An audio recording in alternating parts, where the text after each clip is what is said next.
नमस्कार साथियों, आज की इस वीडियो में हम आपको उत्तर प्रदेश, बिहार और दिल्ली की प्रमुख घटनाओं को फटाफट के अंदाज में लेकर हाजिर हुआ हूं, लेकिन उससे पहले आप चैनल लाइक एंड सब्सक्राइब कर लीजिए। तो आइए जानते हैं पहली खबर। चक्रवात मोंथा के असर से यूपी में आज भी कई जिलों में बारिश का अलर्ट जारी हुआ है। मौसम विभाग ने पूर्वी यूपी के कुछ हिस्सों में भारी बारिश की संभावना जताई है, जिससे तापमान में गिरावट आएगी। मुख्यमंत्री योगी आदित्यनाथ आज सरदार वल्लभ भाई पटेल की जयंती पर आयोजित रन फॉर यूनिटी में शामिल होंगे। इस दौरान वह कई विकास परियोजनाओं का उद्घाटन भी कर सकते हैं।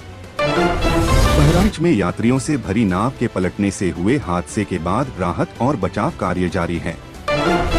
इस हादसे में एक महिला की मौत हो गई, जबकि कुछ लोग अभी भी लापता हैं। गोरखपुर में एक किसान ने अपनी फसल का उचित दाम न मिलने पर धरना प्रदर्शन किया। किसान ने बताया कि सरकारी खरीद केंद्र पर मनमानी की जा रही है, जिससे उन्हें नुकसान हो रहा है। प्रयागराज में पिछले दिनों महाकुंभ के दौरान हुई भगदड़ की घटना की न्यायिक जांच जारी है।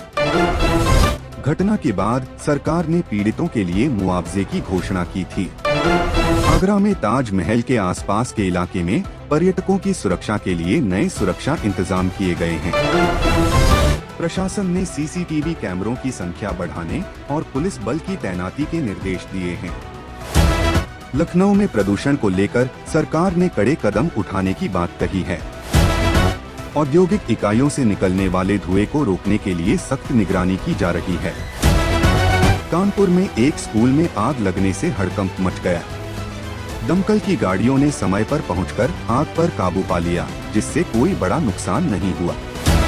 वाराणसी में गंगा नदी के जल स्तर में वृद्धि दर्ज की गई है। प्रशासन ने नदी के किनारे रहने वाले लोगों को सतर्क रहने की चेतावनी जारी की है।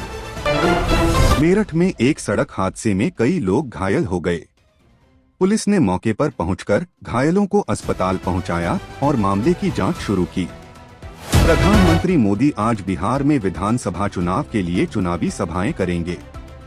वे मुजफ्फरपुर और छपरा में एनडीए उम्मीदवारों के लिए वोट मांगेंगे। चिराग पासवान भी आज बिहार में चुनाव प्रचार करेंगे। वे शाहपुर और विक्रम विधानसभा क्षेत्र में जनसभा को संबोधित करेंगे, जहां एनडीए के उम्मीदवार खड़े हैं। मुख्यमंत्री नीतीश कुमार भी आज गौराबराम, अलीनगर और केवटी जैसे इलाकों में जनसभाएं करेंगे। उनका फोकस दरभंगा और मोहद्दीनगढ़ में भी रहेगा। महागठबंधन ने वक्फ बिल हटाने का वादा किया है, लेकिन मुसलमानों को लुभाने के लिए और भी वादे किए हैं। यह देखना होगा कि इस चुनाव में मुस्लिम वोट किस तरफ जाता है। बिहार में बढ़ती बेरोजगारी को लेकर विपक्ष लगातार सरकार पर हमलावर है। तेजस्वी यादव ने रोजगार को चुनावी मुद्दा बनाकर एनडीए को घेरने का प्रयास किया है। राजधानी पटना में प्रदूषण का स्तर बढ़ गया है। सरकार ने बढ़ते प्रदूषण पर चिंता जताई है और इससे निपटने के लिए उचित कदम उठाने की बात कही है। बिहार में राजनीतिक दलों ने चुनाव के लिए अपना घोषणा पत्र जारी कर दिया है।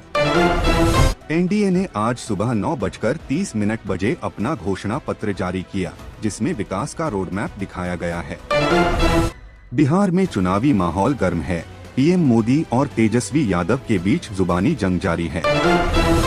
दोनों नेता अपनी अपनी पार्टियों के पक्ष में वोटरों को लुभाने का प्रयास कर रहे हैं। बिहार में आज के दिन भी मौसम में उतार चढ़ाव देखने को मिल सकता है। मौसम विभाग ने राज्य के कुछ हिस्सों में हल्की बारिश की संभावना जताई है। मुजफ्फरपुर में चुनावी रैली से पहले सुरक्षा के पुख्ता इंतजाम किए गए हैं। किसी भी अप्रिय घटना से बचने के लिए पुलिस ने कड़ी निगरानी रखी है। दिल्ली में वायु गुणवत्ता गंभीर स्तर पर पहुंच गई है। कई इलाकों में वायु गुणवत्ता सूचकांक 400 के पार चला गया है। बढ़ते प्रदूषण के कारण दिल्ली सरकार ने लोगों को बाहर निकलने से बचने की सलाह दी है। लोगों को सार्वजनिक परिवहन का उपयोग करने की अपील की गई है।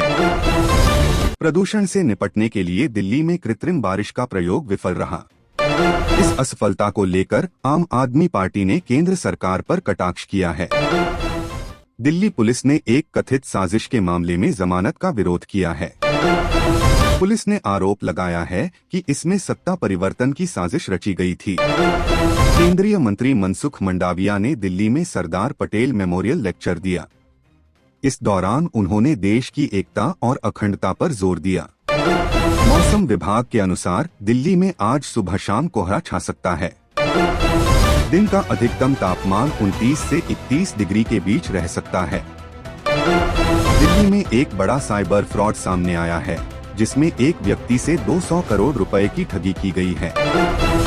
पुलिस ने मामले की जांच शुरू कर दी है। दिल्ली में सरकारी स्कूलों की छुट्टियों को लेकर असमंजस जारी है। सरदार पटेल जयंती पर कुछ स्कूलों में छुट्टी की घोषणा की गई है, जबकि कुछ खुले हैं। दिल्ली सरकार ने आगामी त्योहारों के मद्देनजर सुरक्षा व्यवस्था कड़ी करने के निर्देश दिए हैं। बाजार और दिल्ली मेट्रो ने यात्रियों को बेहतर सुविधाएं देने के लिए नई पहल शुरू की है। इसमें किराया प्रणाली में सुधार और नई लाइनों का विस्तार शामिल है। धन्यवाद।